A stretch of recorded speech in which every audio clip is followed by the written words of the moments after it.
نحمده ونصلي على رسوله الكريم اما بعد فاعوذ بالله من الشيطان الرجيم بسم الله الرحمن الرحيم رب اشرح لي صدري ويسر لي امري واحلل عقدة من لساني يفقهوا قولي۔ السلام علیکم ورحمۃ اللہ وبرکاتہ۔ ناظرین، پروگرام دعا کیجئے کے ساتھ آپ کی خدمت میں حاضر ہیں۔ آج ہم انشاءاللہ دل کی سلامتی کے لیے دعائیں آپ کے ساتھ شیئر کریں گے، کیونکہ دل ہی تو سب کچھ ہے۔ اگر دل درست ہوا تو سب کچھ درست ہو جائے گا، اور اگر دل بگڑ گیا تو ہر چیز بگڑ جائے گی۔ دنیا اور آخرت دونوں کی کامیابی کا انحصار دل کی سلامتی پر ہے۔ دل ہی زندگی کی بنیاد ہے۔ دل نہ رہے، دل کام نہ کرے تو انسان زندہ نہیں رہ سکتا۔ اسی طرح انسان کی اخلاقی، روحانی، ایمانی صحت کا انحصار بھی دل کی سلامتی پر ہے۔ تو ہمیں اس سلسلے میں کوشش کے ساتھ ساتھ اللہ سبحانہ و تعالیٰ سے دعا بھی کرنی چاہیے۔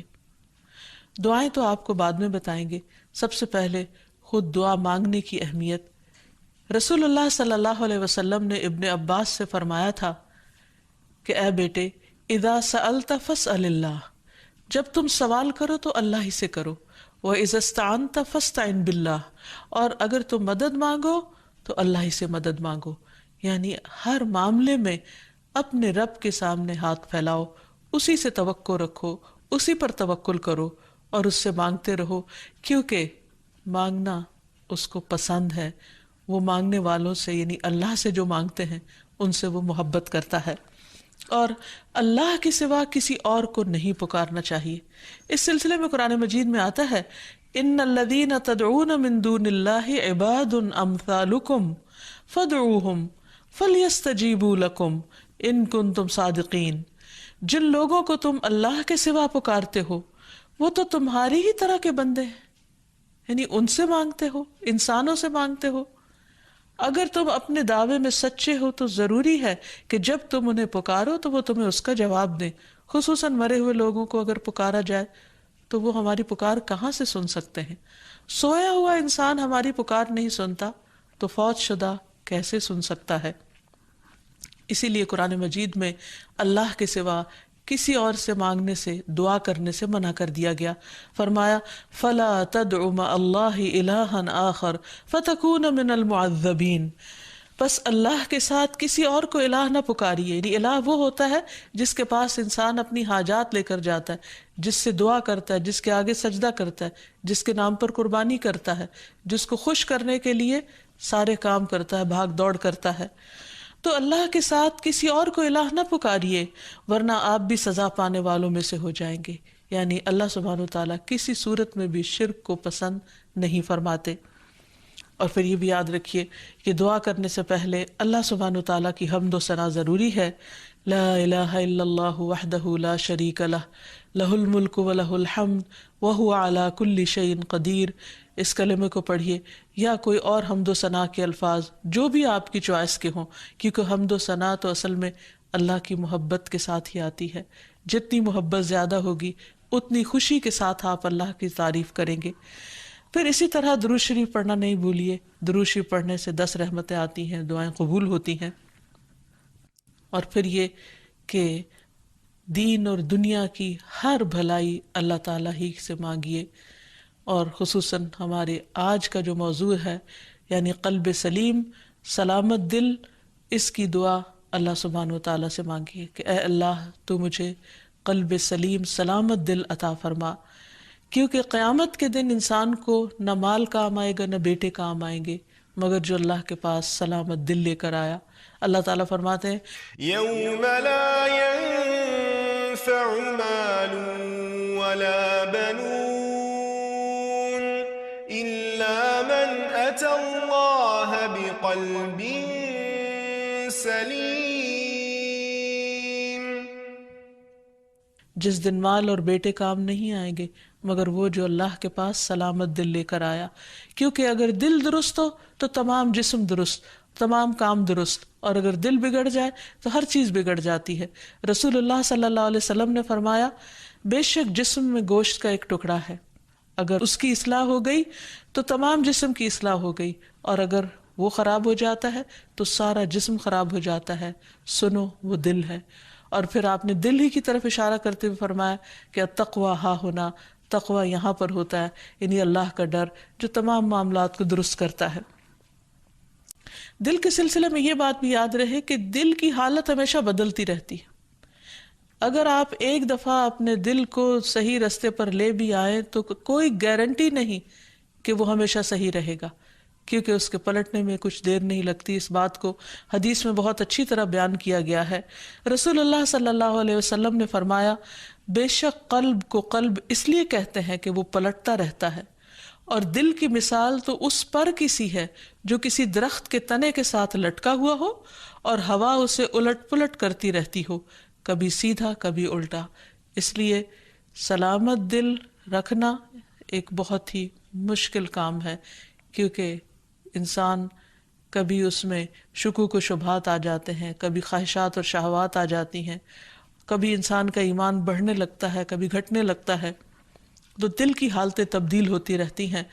دعا یہ کرنی چاہیے کہ ہماری موت اس حالت میں آئے کہ ہمارا دل اللہ کے رب ہونے پر راضی ہو، محمد صلی اللہ علیہ وسلم کے نبی ہونے پر اور اسلام کے دین ہونے پر، اور ہم اللہ تعالیٰ کے بارے میں اچھا گمان لیے ہوئے اس دنیا سے رخصت ہوں. دل کی تبدیلی کے بارے میں ایک اور حدیث میں بھی آتا ہے، نبی صلی اللہ علیہ وسلم نے فرمایا ابن آدم کا دل اس ہنڈیا سے بھی زیادہ تیزی کے ساتھ بدلتا ہے جو خوب کھول رہی ہو. یعنی دل کی حالت اتنی تیزی سے اگر تبدیل ہوتی ہے اور اس میں کچھ دیر نہیں لگتی تو کس قدر ڈرنے کی بات ہے. سلامت دل کی دعائیں کرنے سے پہلے ہمیں چند ان باتوں کا بھی تذکرہ کر لینا چاہیے کہ جو انسان کے دل کی بیماریوں کا سبب بنتے ہیں. جسمانی بیماریوں کے تو بہت سے اسباب ہو سکتے ہیں، لیکن عموماً ہم روحانی بیماریاں، اخلاقی بیماریاں یا دل کے تزکیے سے متعلق جو بیماریاں ہیں ان کا ذکر نہیں کرتے.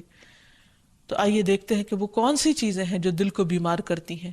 اس میں ایمان کے بعد کفر، ناشکری، یہ دل کی بیماری کا سبب بنتی ہے. پھر اسی طرح اللہ سبحانہ تعالیٰ سے زیادہ اوروں کا خوف، یعنی اللہ تعالیٰ اس بات کا حقدار ہے کہ سب سے زیادہ ہم اس سے ڈریں.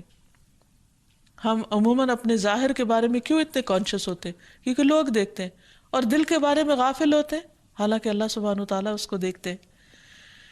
پھر اللہ تعالیٰ کے ذکر سے روگردانی دل کو بیمار کر دیتی ہے. نبی صلی اللہ علیہ وسلم نے فرمایا اس شخص کی مثال جو اپنے رب کو یاد کرتا ہے اور جو اپنے رب کو یاد نہیں کرتا زندہ اور مردہ جیسی ہے. یعنی اتنا بڑا فرق ہے.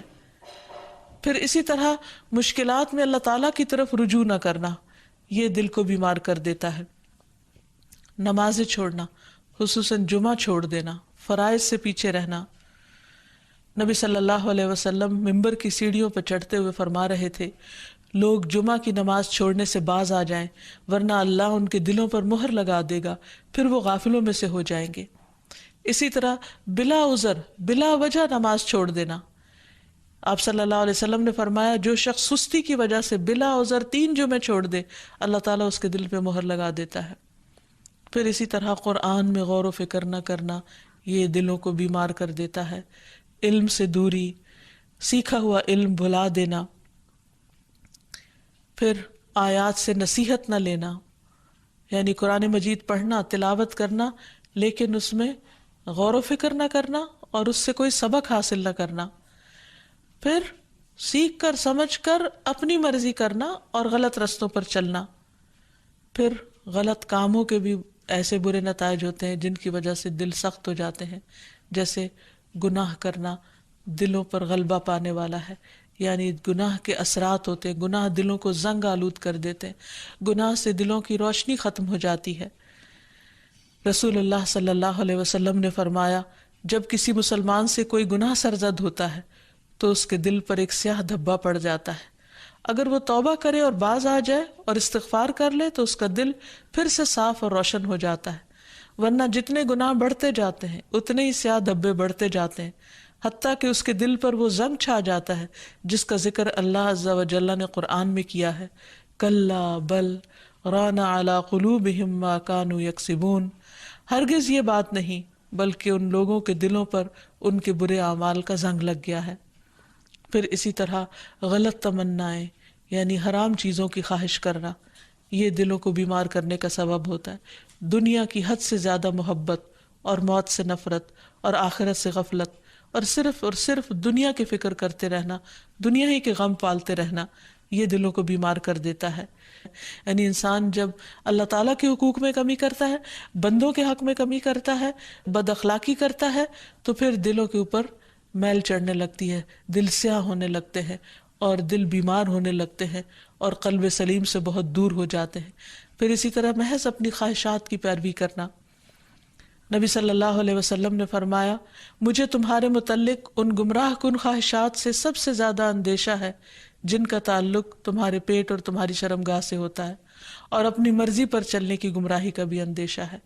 پھر اسی طرح کثرت کلام اور کثرت طعام، بہت کھانا، بہت باتیں کرنا، یہ بھی دلوں کو سخت کر دیتی ہیں چیزیں۔ پھر ضرورت سے زیادہ سونا، یہ بھی دل کی سختی کا باعث ہوتا ہے۔ تو یہ چند ایک چیزیں ہیں جو دلوں کو بیمار کرنے کا سبب ہے۔ حقیقت یہ ہے کہ ہر وہ چیز جو اللہ کو ناراض کرنے والی ہے، خواہ اس کا تعلق سوچ سے ہو یا گفتگو سے ہو یا عمل اور رویے سے ہو، یہ تمام تر چیزیں انسان کے دل کی خرابی کا باعث بنتی۔ پھر اللہ کا ذکر کثرت سے کرنا، فرمایا وَاذْكُرُوا اللَّهَ كَثِيرًا لَعَلَّكُمْ تُفْلِحُونَ، اور اللہ کو بہت زیادہ یاد کرو تاکہ تم فلاح پاؤ۔ پھر اسی طرح زبان کی اصلاح کرنا۔ انس بن مالک سے روایت ہے، رسول اللہ صلی اللہ علیہ وسلم نے فرمایا، کسی آدمی کا ایمان درست نہیں ہوتا یہاں تک کہ اس کا دل درست ہو، اور اس کا دل درست نہیں ہوتا یہاں تک کہ اس کی زبان درست ہو جائے۔ یعنی دل کی اصلاح کا تعلق زبان کی اصلاح کے ساتھ ہے۔ اگر ایک شخص زبان سے اچھے الفاظ نکالے گا تو اس کا دل یقیناً اچھا ہو جائے گا۔ پھر اسی طرح شک والی چیزوں کو چھوڑنا، کیونکہ شک انسان کو بے چین کر دیتا ہے، دلوں کے اندر اضطراب پیدا کر دیتا ہے۔ پھر اسی طرح نیکی اور برائی کی پہچان حاصل کرنا، کیونکہ اگر انسان کا دل نیکی کے کاموں کو نیک سمجھے اور اس پر گواہی دے اور برائی کو برائی سمجھے تو اس سے انسان کا دل سیدھے رستے پہ چل پڑتا ہے۔ پھر کثرت سے موت کو یاد کرنا، کیونکہ موت کی یاد دلوں کی تزکیہ اور پیوریفیکیشن کا ذریعہ بنتی ہے۔ پھر اخلاقی برائیوں سے پرہیز کرنا۔ پھر یتیم اور مسکین کا خیال رکھنا۔ ایک شخص نے نبی صلی اللہ علیہ وسلم سے دل کی سختی کی شکایت کی تو آپ صلی اللہ علیہ وسلم نے فرمایا کہ یتیم کے سر پر ہاتھ پھیرو، کیونکہ یہ دل کو نرم کرتا ہے۔ پھر اسی طرح بعض علماء نے کہا کہ دل کی اصلاح 5 چیزوں کے ساتھ ہوتی ہے۔ نمبر 1، غور و فکر کرتے ہوئے قرآن مجید کی تلاوت کرنا۔ نمبر 2، پیٹ کو خالی رکھنا، یعنی روزہ وغیرہ رکھنا۔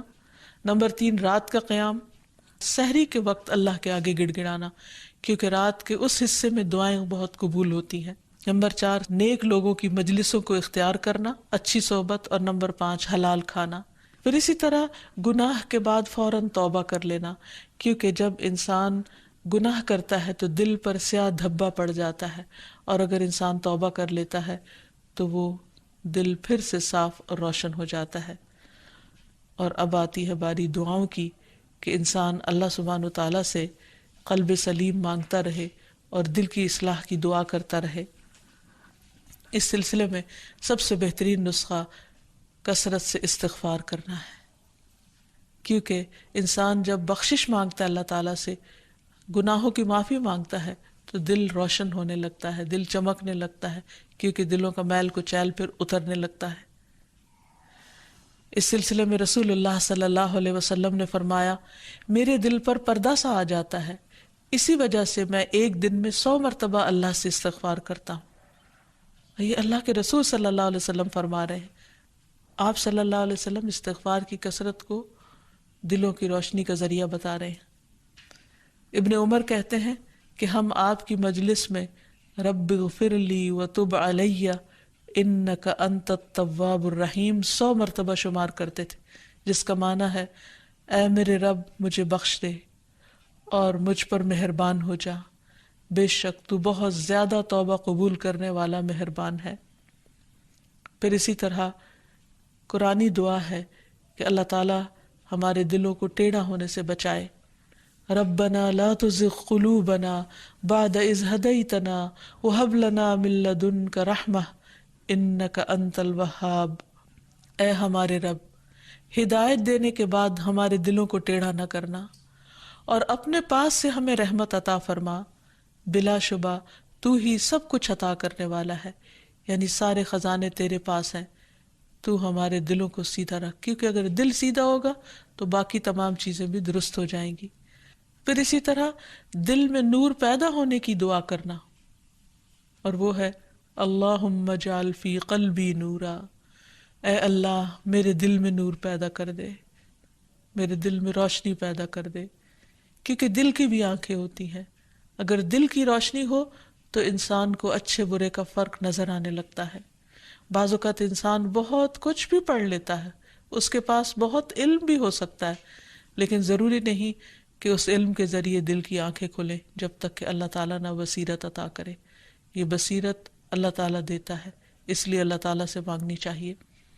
پھر اسی طرح دل کی ہدایت کی دعا کرنا، آپ صلی اللہ علیہ وسلم نے دعا سکھائی، اللہم اہد قلبی وسدد لسانی واسلل سخیمۃ قلبی، اے اللہ میرے دل کو رہنمائی عطا فرما، میری زبان کو درستگی عطا فرما، اور میرے دل کے کینے کو دور کر دے، کیونکہ شرک، نفاق، حسد، بغض، کینہ، کدورت دلوں سے نکلیں گے تو ہی دل روشن ہوں گے۔ پھر اسی طرح یہ بھی ضروری ہے کہ انسان دین پر دل کی ثابت قدمی کی دعا کرے۔ عبداللہ ابن عمرو ابن العاص کہتے ہیں کہ انہوں نے رسول اللہ صلی اللہ علیہ وسلم کو فرماتے ہوئے سنا کہ تمام بنی آدم کے دل رحمان کی انگلیوں میں سے 2 انگلیوں کے درمیان ایک دل کی طرح ہیں، وہ جسے چاہتا ہے اسے پھیر دیتا ہے۔ پھر رسول اللہ صلی اللہ علیہ وسلم نے فرمایا، اللہم مصرف القلوب صرف قلوبنا علی طاعتک، اے اللہ دلوں کے پھیرنے والے ہمارے دلوں کو اپنی اطاعت پر پھیر دے، یعنی تو ہی ان کے اندر اپنی اطاعت اور فرما برداری کا شوق پیدا کر دے، کیونکہ اگر دل کسی کام کے کرنے پہ راضی ہو جائے تو وہ کام کرنا بہت آسان ہو جاتا ہے۔ اطاعت کے بڑے سے بڑے کام، مشکل سے مشکل، کٹھن اور بھاری کام بھی بہت معمولی معلوم ہوتے ہیں۔ پھر اسی طرح یا مقلب القلوب ثبت قلبی علی دینک، اے دلوں کو الٹ پلٹ کرنے والے میرے دل کو اپنے دین پر جما دے، کیونکہ اگر دین پر ایک دفعہ دل ٹھک گیا، اطمینان ہو گیا، تو پھر عمل کرنا کچھ بھی مشکل نہ رہے گا۔ پھر اس کے ساتھ ساتھ ایسے دل سے بھی پناہ مانگی گئی کہ جو اللہ سے نہ ڈرتا ہو، جس کے اندر خشیت نہ ہو۔ دعا ہے اللہم انی اعوذ بک من علم لا ينفع ومن قلب لا يخشع ومن نفس لا تشبع ومن دعوت لا يستجاب لها، اے اللہ میں تجھ سے ایسے علم سے پناہ مانگتا ہوں جو نفع دینے والا نہ ہو، اور ایسے دل سے جو ڈرنے والا نہ ہو، اور ایسے نفس سے جو سیر ہونے والا نہ ہو، اور ایسی دعا سے جو قبول ہونے والی نہ ہو۔ پھر اسی طرح دل کے شر سے پناہ مانگنے والی دعا، اللہم انی اعوذ بک من شر سمعی ومن شر بصری ومن شر لسانی ومن شر قلبی ومن شر منی، اے اللہ میں تیری پناہ چاہتا ہوں اپنے کان کی برائی سے، اور اپنی آنکھ کی برائی سے، اور اپنی زبان کی برائی سے، اور اپنے دل کی برائی سے، اور اپنی خواہش کی برائی سے۔ پھر دل کو صاف کرنے کی دعا، اللہم اغسل قلبی بماء الثلج والبرد ونق قلبی من الخطایا کما نقیت الثوب الابید من الدنس وباعد بینی وبین خطایایا کما باعدت بین المشرق والمغرب، اے اللہ میرے دل کو برف اور اولے کے پانی سے دھو دے، اور میرے دل کو خطاؤں سے صاف کر دے جیسے سفید کپڑے کو میل سے صاف کیا جاتا ہے، اور میرے اور میری خطاؤں کے درمیان اتنی دوری کر دے جتنی دوری تو نے مشرق اور مغرب میں رکھی ہے۔ تو اللہ تعالیٰ سے دعا ہے کہ وہ ہمارے دلوں کی اصلاح کر دے، وہ ہمارے دلوں کا تزکیہ کر دے، وہ ہمیں سلامت دل عطا کر دے تاکہ ہم دنیا اور آخرت میں کامیاب ہو سکے۔ وآخر دعوانا ان الحمد للہ رب العالمین۔ السلام علیکم ورحمۃ اللہ وبرکاتہ۔